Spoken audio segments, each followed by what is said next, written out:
a tale as old as time, noted by the greats like Shakespeare's Romeo and Juliet and Macbeth. Love continues to be a central element of theater.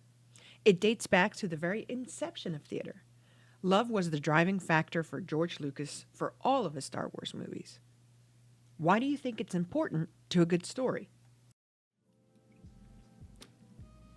Who wants to chime in on that? Why do they think love is such an important element of a good story? Go ahead, Dan. I'll take it. Offer up, first thing that came to mind is the main thing about a story that everyone is going to cling to is its relatability. How do we relate to it as people? And the number one thing that we really need, I feel, to live is that aspect. It's love.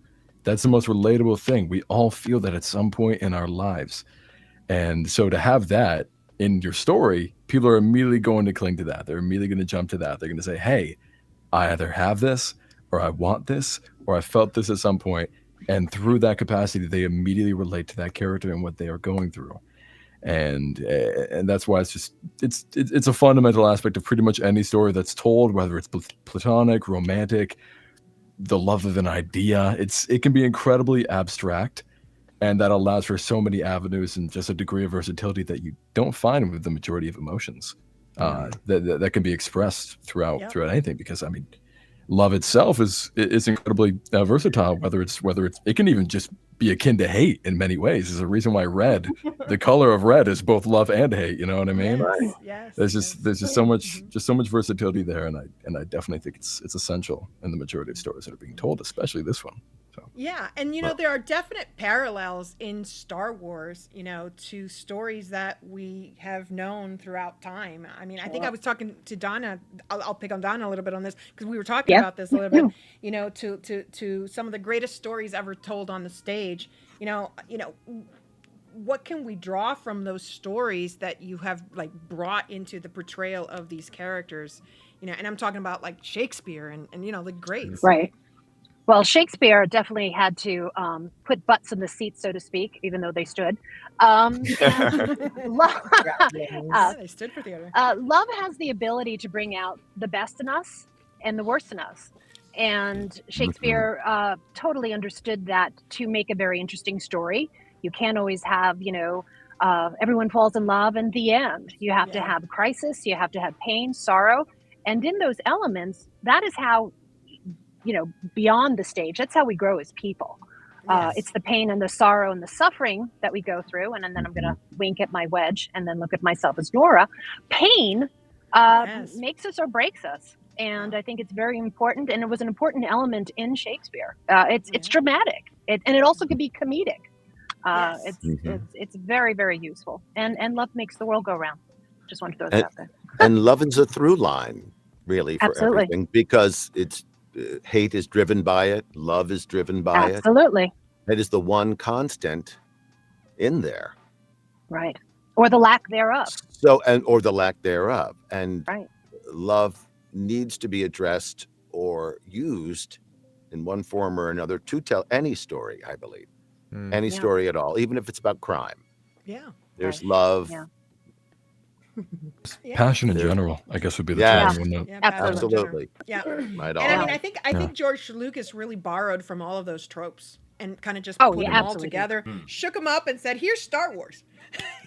Well, that's what humanized this space world, because there was these human love, hate, all the things we feel, but in another galaxy. They're archetypes for sure. Absolutely. Yeah. We talked about Romeo and Juliet, two gentlemen from Verona. Right. I mean, the storylines, you've got twins happening, you've got even in space. Hidden identities, things like that. Love to. Tony, you were saying? Yeah, I was just going to go off of what Charles was saying, is that it allows you to connect to something that's so foreign and alien, right? You've got this universe of all these planets and spaceships and aliens, but the emotions are still human, and you can connect to all that. Yeah, even if it were like between two Borgs, like in Star Trek. Star Trek. Yeah. For those Trekkies out there, same thing. When you saw them connecting and relating as humans, you bought it. And because there was love on some level there. Anyway, right on. You're right, Tony. Agree. Yep. And there's so many lessons in this franchise too about love. Like, you know, I mean, talk about a cautionary tale, right? Anakin and Padme, right? Absolutely. And you know, what happens there when, you know, I mean, what is it that destroyed that relationship? Was it, you know, the Jedi Order, or was it keeping it a secret, or was it, you know, there's so many different things like you can borrow and go, oh, here's a lesson in that, and I may not want to repeat that. Right? Right. It's crazy too, because you think about these stories and how often some people have seen them or read them. Just like how some of us at varying ages like started watching Star Wars or reading Star Wars, and yet we'll come back to those stories over and over. When you're talking about Anakin and Padme, that's, you know, that's something I feel like you'll see edits of those. You'll hear people like expound upon it and different ways that it could have been. And I mean, you see that with Shakespeare as well, and the fact that these were stories that were written so long ago, but there's still a way to be able to connect to them now, or, you know, like listen to them over and over and watch Midsummer Night's They're still relevant. Yeah, they're eternal. Yeah. They are. It makes us human. I think, being able to look at the folly of humanity, or, you know, maybe the fickleness or whatever, is always so entertaining, and connects to all of that, I guess. Yeah. And Lucas celebrates the circumstance of being human too. I mean, that's key. Yeah. He really does. I think that, you know, for him, you know, it was the thread. I keep saying this, and I say this, it's the thread. It's that common thread between all of his movies. Yeah. The love story, right? Whether it was Han and Leia, right, with the original trilogy, but all that stems from Anakin and Padme in the prequel trilogy. Absolutely. And it's like from that, you know, I mean, if there hadn't been a Han and Leia, there would be no Ben Solo. Absolutely. Right? So it's like what Donna said about this kind of being a crucible of change for these characters as well, that love can lift you up, it can tear you down, but either way, you're not going to come out the same way you went in. That's and look right. at Han Solo. He went from a scoundrel to a general of the rebellion, the New Republic, like this. Right. And it was through that thread of love.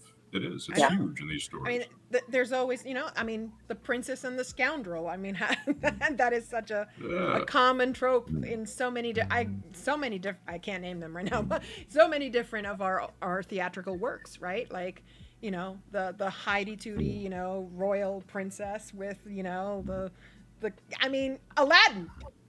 Yeah. Right? Yeah, right. Aladdin, Rapunzel. That was based on a story from even earlier. Yes.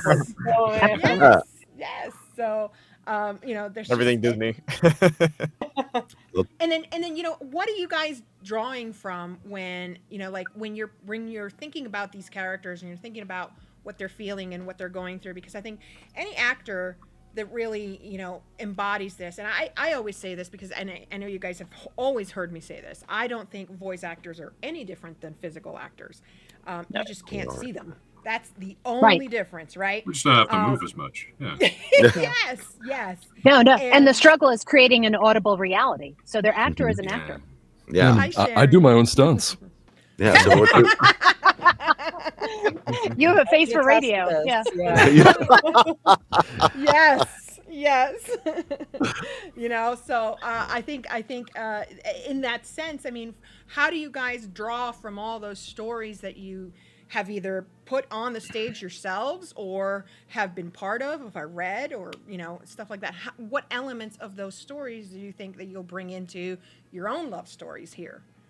If we go back to Shakespeare, if we go back to Shakespeare and some classical training with theater, and I think I also said this to you, Maria, it's the script. If it's written well, it could take you down a road, it could take you down a path, and you find yourself within those words. And I think the script that you had provided for us was just extraordinary. I mean, I found Nora, I heard her. I didn't have to add anything. I didn't have to act. It was just there. It was in the beats, in the context. And then I just felt the words and I brought me to it. But it was the script for me, I must say. I have to interject. I'm sorry, Donna, because we read that scene together. Absolutely. And I have to say, Donna is 100% on the money there, because I knew exactly how he felt about Nora, because I didn't know until really I read that scene. That was the first interaction that they had anything meaningful with one another. Yeah. And you saw the love, the frustration, in this little scene.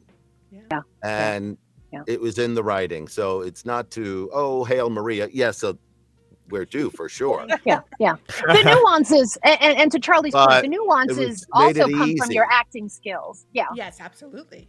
Right. Well, so the nuances come from who you are, but that's where your technique comes in. Yes. Yeah, absolutely. But the script and the character arc are really what informs those nuances. It's what gives you the tools to really bring that out. And I feel like I have to say, and Catherine is in the chat. Catherine, our MVP, Catherine Newsom. She is our production assistant. She is also moving into. She's also moving into writing assistant for the TV show. So yay, fantastic. She's double duty, right? Double duty. I forgot to put this one up there. But she will tell you, I mean, that scene that we wrote for Nora and Wedge, we were just absolutely we love that scene. You guys did so amazing. We were there was a tenderness that was so nice about it.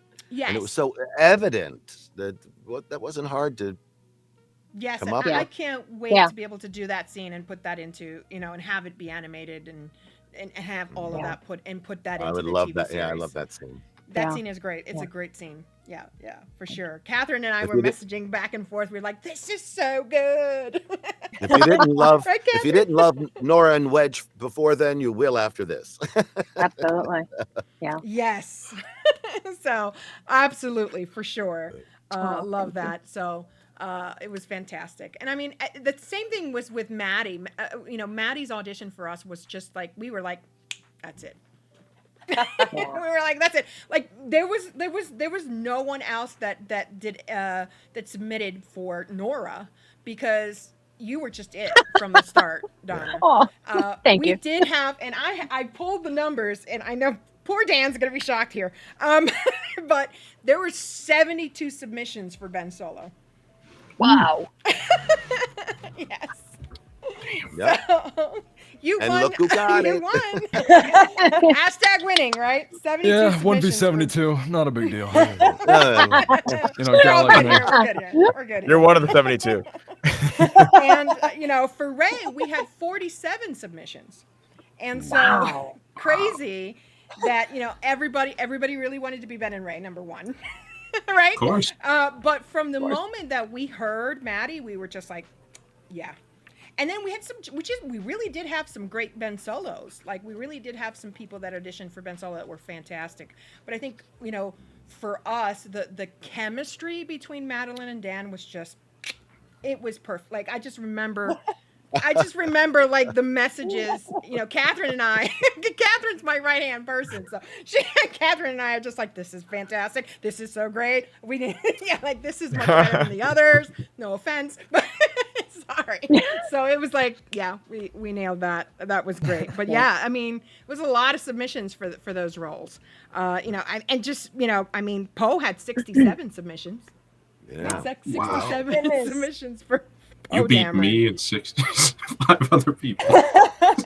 There's also a sense of no bitterness. I love where I'm at. Just getting that clear. Well, you get to play Cal Kestis. How can you not? Yeah, I totally. You get double the roles, Kyle. I'm so happy. Yeah. Yeah, for sure. And I mean, let's see. Zori, there was 48 for Zori. Wow.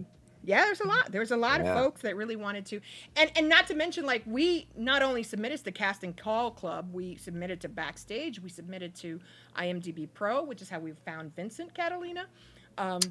So there was a lot of submissions from all over that came in for that. So yes, it was great. I did want to pull those numbers because I just thought it was so great the way that we came to you guys.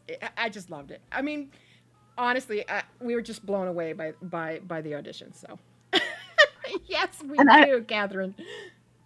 And I was also saying there's a sense of destiny too. I feel like certain people are meant to be in certain parts. There's like, the doorway opens and they're just magically that person. Mm-hmm. Agreed. Oh, that's a great point, Kings. Yes, it was really about Anakin's mom. and them not fulfilling their Qui-Gon's promise to go back for her, right? So Oh wow, yeah. yeah, that's a great point.